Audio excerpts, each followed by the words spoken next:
Hello dear students. आज इस video में हम केमिकल काइनेटिक्स स्टार्ट करने वाले हैं। केमिकल काइनेटिक्स चैप्टर जो है वो डिस्कस करने वाले हैं। केमिकल काइनेटिक्स 12th की केमिस्ट्री का एक बहुत ही इंपॉर्टेंट टॉपिक है, एक बहुत ही बेसिक टॉपिक है ना। जब हमें ऑर्गेनिक केमिस्ट्री पढ़नी होती है उसमें भी ये चैप्टर हमारे बहुत जगह काम आता है, एंड फिजिकल केमिस्ट्री में तो इसकी खुद की इंपॉर्टेंस है ही चैप्टर की, एंड डायरेक्ट भी इस चैप्टर से क्वेश्चंस पूछे जाते रहे। दैट्स वाई केमिकल काइनेटिक्स हम बोल सकते हैं एक बहुत अच्छा और बहुत इंपॉर्टेंट टॉपिक है जो हमारे काम आएगा पूरी केमिस्ट्री में भी और इंडिविजुअल बेसिस पे भी। अब पढ़ क्यों रहे हैं हम, ये तो ठीक है, अगर एग्जाम पॉइंट ऑफ व्यू से देखें तो हमें समझ आता है, लेकिन अगर real life point of view से देखें तो हम केमिकल काइनेटिक्स को क्यों पढ़ते हैं। तो इससे पहले हम 11th में दो चैप्टर पढ़ चुके हैं। एक का नाम था थर्मोडायनेमिक्स, जो आपने पढ़ा होगा 11th क्लास में, और एक दूसरा चैप्टर था जिसका नाम था केमिकल इक्विलिब्रियम। एक हमने पढ़ा है केमिकल इक्विलिब्रियम। ये दो चैप्टर्स हमने पढ़े हैं 11th क्लास में, हमने दोनों ही पढ़े हैं, और दोनों ही रिएक्शन के एनालिसिस में, किसी भी रिएक्शन के या मैं बोलूं किसी भी प्रोसेस के एनालिसिस में हमारी हेल्प करते हैं।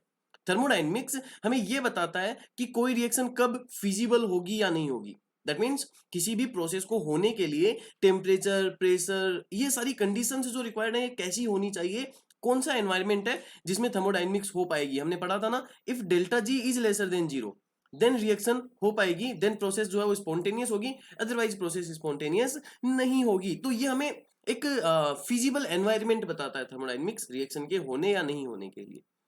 केमिकल इक्विलिब्रियम हमें यह बताता है कि अगर वो रिएक्शन हो रही है, ये थर्मोडायनेमिक्स में बता दिया कि होगी या नहीं होगी।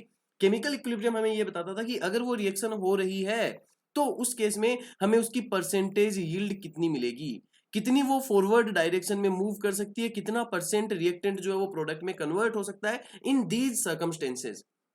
उस फिक्स एनवायरनमेंट में कितना रिएक्टेंट प्रोडक्ट में कन्वर्ट हो जाएगा, वो हमें केमिकल इक्विलिब्रियम बताता था।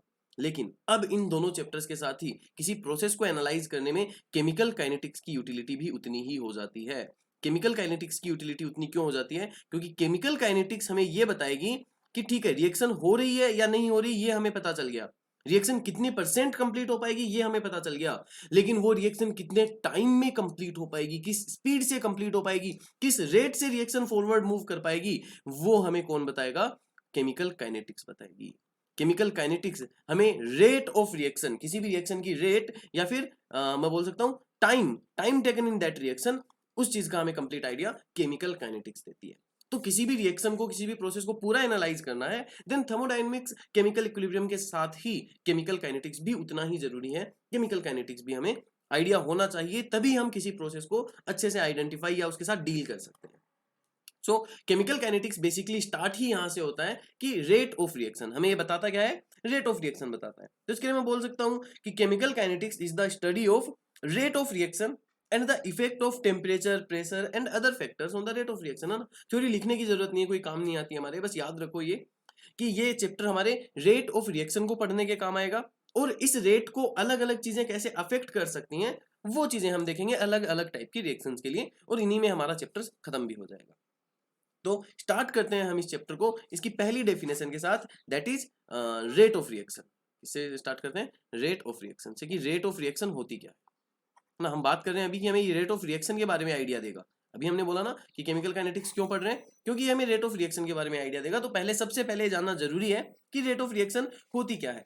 सो मैं बोल सकता हूं किसी भी रिएक्शन के लिए the rate of change of concentration, इसके लिए हम बोल सकते हैं, रेट ऑफ रिएक्शन के लिए हम बोल सकते हैं the rate of change of the rate of change of concentration of species, concentration of species taking part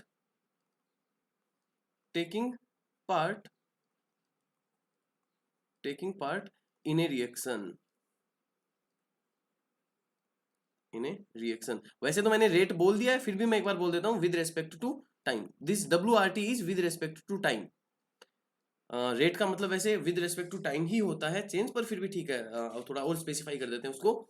तो the rate of change of concentration of different species taking part in a reaction with respect to time. Time के साथ अगर हम उसका change देखेंगे कि time के साथ कितना चेंज आ रहा है उनमें, उसी को हम क्या बोलेंगे?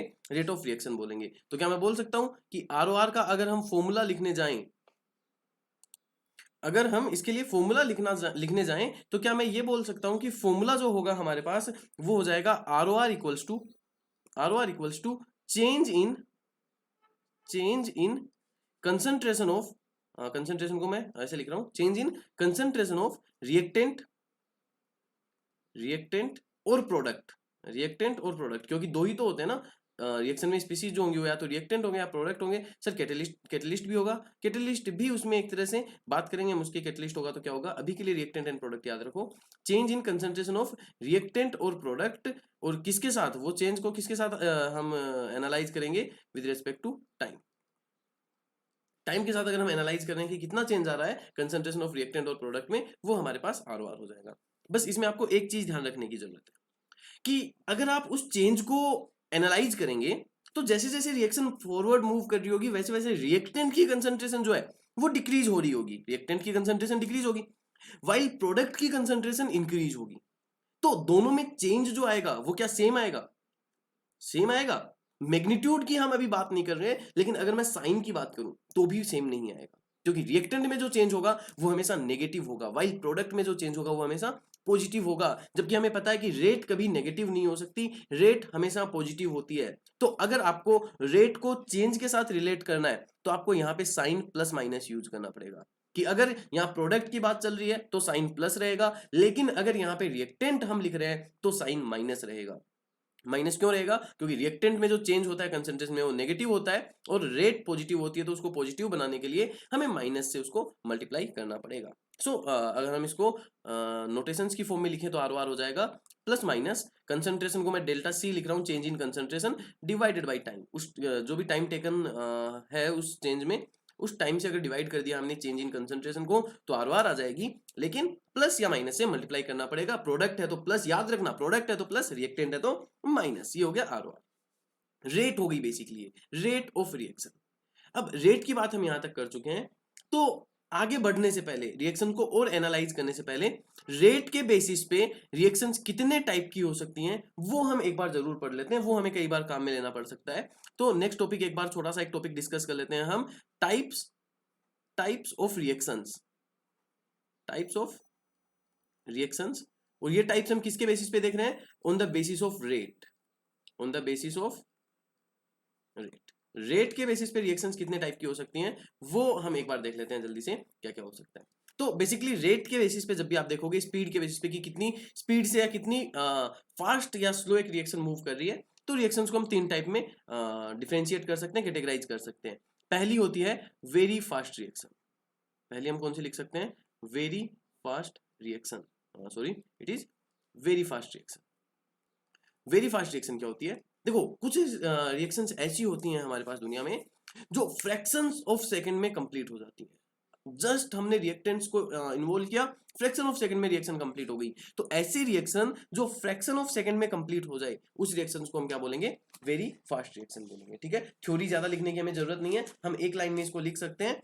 क्या लिख सकता हूं मैं, गेट कंप्लीटेड और अटेन इक्विलिब्रियम भी लिख सकते हो ना, जरूरी नहीं वो इक्विलिब्रियम भी अटेन कर सकते हैं, तो कंप्लीट हो जाए या वो इक्विलिब्रियम पे आ जाए, तो एक ही बात है, गेट कंप्लीटेड और attain equilibrium in a very small fraction of time, in a very small fraction of time. अगर very small fraction of time में किसी रिएक्शन ने काम कर दिया, in a very small fraction of time, तो हम उसको बोलेंगे कि वो रिएक्शन बहुत फास्ट रिएक्शन हो रही है, वेरी फास्ट रिएक्शन।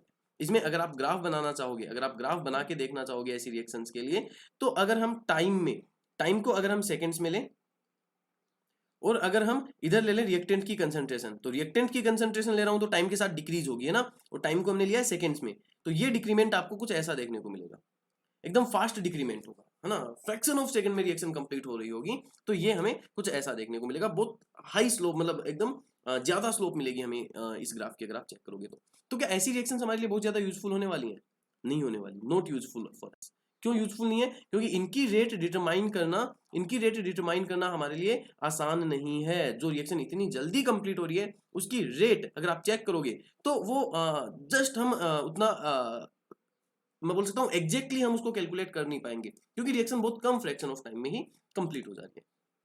अगर एग्जाम्पल देखें हम ऐसी रिएक्शंस का, अगर ऐसी रिएक्शंस का हम एग्जाम्पल देखें, तो जितनी भी ionic reaction in aqueous solution होती हैं, ionic reaction ionic reaction in solution phase. Solution phase में जो आयोनिक रिएक्शंस होती हैं वो सारी की सारी वेरी फास्ट रिएक्शन होती हैं ना, उनमें आयोनिक रिएक्शंस होती हैं वो बहुत फास्ट रिएक्शन होती हैं, फ्रैक्शन ऑफ सेकंड में कंप्लीट होती हैं। फॉर एग्जांपल अगर आप मान लीजिए HCl को रिएक्ट करा रहे हैं NaOH से, एसिड बेस रिएक्शन करा रहे हैं आप, HCl को आप रिएक्ट करा रहे हैं NaOH से एक्वस सॉल्यूशन में, तो हमें पता है ये मिलके क्या बनाएंगे, salt plus water, NaCl aqueous plus H2O liquid. लेकिन ये जो रिएक्शन होती है ये आयोनिक रिएक्शन है, ये वेरी फास्ट रिएक्शन होती है, फ्रैक्शन ऑफ सेकंड में कंप्लीट होती है। दूसरे टाइप की रिएक्शन जो हमारे पास हो सकती है इस बेसिस पे वो होती है वेरी स्लो रिएक्शन। दूसरी रिएक्शन क्या होती है, वेरी स्लो रिएक्शन। नाम से ही पता चल रहा है वेरी स्लो रिएक्शन मतलब क्या, ऐसी रिएक्शंस जो बहुत लंबे टाइम, एक लॉन्ग टाइम स्पेन लेती हैं कंप्लीट होने के लिए, ऐसी रिएक्शंस जो एक लॉन्ग टाइम लेती हैं कंप्लीट होने के लिए, उन रिएक्शंस को हम क्या बोलेंगे, वेरी स्लो रिएक्शन बोलेंगे। उनके लिए अगर हम थोड़ा टेक्निकली लिखना चाहें तो लिख सकते हैं रिएक्शन, इसके लिए हम क्या लिख सकते हैं, reaction in which appreciable change, in which got complete तो बहुत दूर की बात है, इन विच एप्रिसिएबल चेंज मतलब ऐसा चेंज जिसको हम देख पाए, जिसको हम एनालाइज कर पाए, जिसको हम एप्रिसिएट कर पाए, appreciable change in concentration, in concentration occur in a very long time Spain, in a very long time Spain. तो ऐसी रिएक्शन जिसमें बहुत लॉन्ग टाइम स्पेन लग जा रहा हो थोड़ा सा चेंज होने में ही, ऐसी रिएक्शन को हम क्या बोलेंगे, वेरी स्लो रिएक्शन बोलेंगे, in very long time Spain. तो ऐसी रिएक्शन को हम वेरी स्लो रिएक्शन बोलेंगे, ठीक है।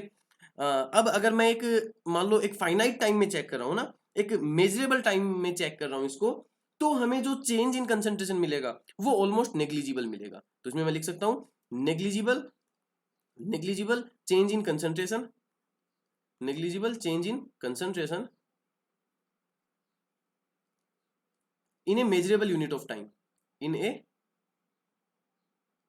मेजरेबल यूनिट ऑफ टाइम, है ना। अगर आप सेकंड्स में चेक करोगे तो पता चला हम 1 घंटे तक बैठे हैं, सॉरी अगर आवर पर आवर चेक कर रहे हैं तो 1 घंटे तक बैठे हैं, कोई चेंज ही नहीं आ रहा है, यूनिट ऑफ टाइम। क्यों, क्योंकि बहुत स्लो रिएक्शन है, बहुत ज्यादा टाइम ले रही है कंप्लीट होने में, ठीक है। तो अगर इनके लिए हम ग्राफ बनाएंगे, अगर इनके लिए हम ग्राफ बनाएंगे तो वो कैसा मिलेगा हमें, वो कुछ ऐसा मिलेगा। अगर मैं टाइम को सेकेंड्स में ले लेता हूं मान लीजिए, और यहां पे रिएक्टेंट की कंसंट्रेशन चेक कर रहा हूं, तो ये ऑलमोस्ट कांस्टेंट मिलेगा आपको अगर आप टाइम को सेकंड्स में ले लेते हैं तो। क्यों, क्योंकि कोई एप्रिसिएबल चेंज हमको दिखता ही नहीं है एक मेजरेबल यूनिट ऑफ टाइम में, ठीक है। ऐसी रिएक्शंस जनरली हमारे लिए यूजफुल नहीं होती ये भी, क्योंकि अगर आप देखोगे तो इनकी रेट ऑलमोस्ट कितनी लगेगी आपको, अगर आप सेकंड्स में अगर रेट चेक करोगे तो रेट आपको लगभग 0 लगेगी। लेकिन कुछ केसेस में हम ऐसी रिएक्शंस को एनालाइज करेंगे, जैसे इसका एग्जांपल बता दूं मैं, रेडियो एक्टिव डीके जो होता है, रेडियो एक्टिव डीके या रेडियो एक्टिव डिसइंटीग्रेशन जो होता है वो एक वेरी स्लो रिएक्शन का एग्जांपल है ना। लेकिन फिर भी इस रिएक्शन को हम एनालाइज करते हैं, क्यों एनालाइज करते हैं वो हम आगे पढ़ेंगे। अभी मैं बता देता हूं कि इतना आसान नहीं है इनकी रेट कैलकुलेट करना, फिर भी रेडियो एक्टिव डीके को हम एनालाइज करते हैं। और बाकी हम जैसे मान लो रस्टिंग ऑफ आयरन है, रस्टिंग ऑफ आयरन को भी हम बोल सकते हैं, ये भी क्या हो जाएगी, एक वेरी स्लो रिएक्शन हो जाएगी, क्योंकि रस्टिंग ऑफ आयरन हमें पता है बहुत धीरे धीरे धीरे कई महीनों में पड़ा मंथ्स गुजर जाते हैं तब पड़ा होता है ना। तो इसलिए ये वेरी स्लो रिएक्शंस हैं। फिर भी हम रेडियो एक्टिव एनालिसिस जो रेडियो एक्टिव डीके उसको एनालाइज करेंगे कुछ जगह, बाकी लगभग इन रिएक्शंस को हमारा कोई यूज नहीं होता। एंड तीसरी टाइप की रिएक्शन जो मोस्ट यूजफुल रिएक्शन है और मैक्सिमम केसेस में हम जिसको यूज कर रहे होंगे वो है मीडियम पेस रिएक्शन। ऐसी रिएक्शन जो ना बहुत ज्यादा स्लो है ना बहुत ज्यादा फास्ट है, ऐसी रिएक्शन को हम यूज कर रहे होंगे, ऐसी रिएक्शन को हम एनालाइज कर रहे होंगे इस चैप्टर में, पूरे चैप्टर में। Medium pace reaction, medium pace reaction क्या हो जाएगी, हम बोल सकते हैं ऐसी रिएक्शन जिसमें appreciable change in concentration occur in A measurable unit of time या मेजरेबल टाइम स्पेन। तो इसमें क्या बोल सकता हूं मैं, ऐसी रिएक्शन जिसमें एप्रिसिएबल चेंज इन कंसंट्रेशन, क्या बोल सकते हैं इसमें, appreciable change in concentration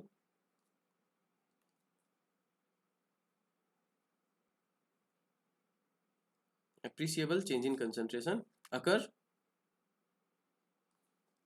in a measurable unit, है ना, in a measurable time span, ठीक है। इसमें हम बोल सकते हैं कि जो एप्रिसिएबल चेंज इन कंसंट्रेशन है वो हमें एक मेजरेबल टाइम स्पेन में मिल जाता है, एक मेजरेबल यूनिट ऑफ टाइम में मिल जाता है, एक फाइनाइट टाइम में हमें मिल जाता है एप्रिसिएबल चेंज। दैट्स व्हाई ऐसी रिएक्शंस को मीडियम पेस रिएक्शन बोलेंगे। अगर इस रिएक्शन के लिए आप ग्राफ बनाओगे, इस रिएक्शन के लिए अगर आप टाइम और रिएक्टेंट के बीच में ग्राफ बनाते हो, टाइम को हम सेकंड्स में ले रहे हैं और रिएक्टेंट की कंसंट्रेशन को हम आर में ले रहे हैं, तो ये ग्राफ कुछ ऐसा आएगा, है ना।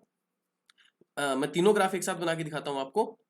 ये व्हाइट कलर से जो हमने बना रखा है, वापस बनाते हैं इसको। व्हाइट कलर से हमने जो बना रखा है वो मीडियम पेस रिएक्शन का है। व्हाइट कलर से जो हमने बना रखा है वो मीडियम पेस रिएक्शन का है। और येलो कलर से जो मैं बना रहा हूँ वो वेरी फास्ट रिएक्शन का बना रहा हूँ। येलो कलर से मैं वेरी फास्ट रिएक्शन का बना रहा हूँ, एंड ग्रीन कलर से जो मैं बना रहा हूँ वो मैं वेरी स्लो रिएक्शन का बना रहा हूँ।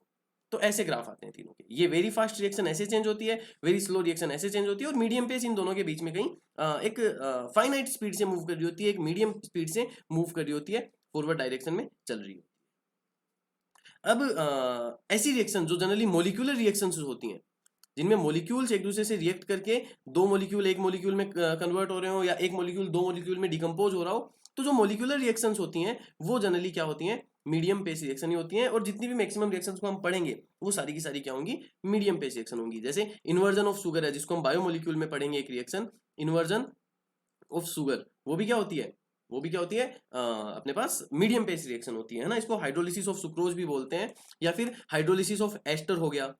अगर हाइड्रोलिसिस ऑफ एस्टर कर रहे हैं हम, जो हम ऑर्गेनिक केमिस्ट्री में पढ़ेंगे, वो भी क्या होती है, मीडियम पेस रिएक्शन होती है। मैक्सिमम रिएक्शन जो हम यहाँ पढ़ेंगे वो अपने पास कैसी होंगी, मीडियम पेस रिएक्शन।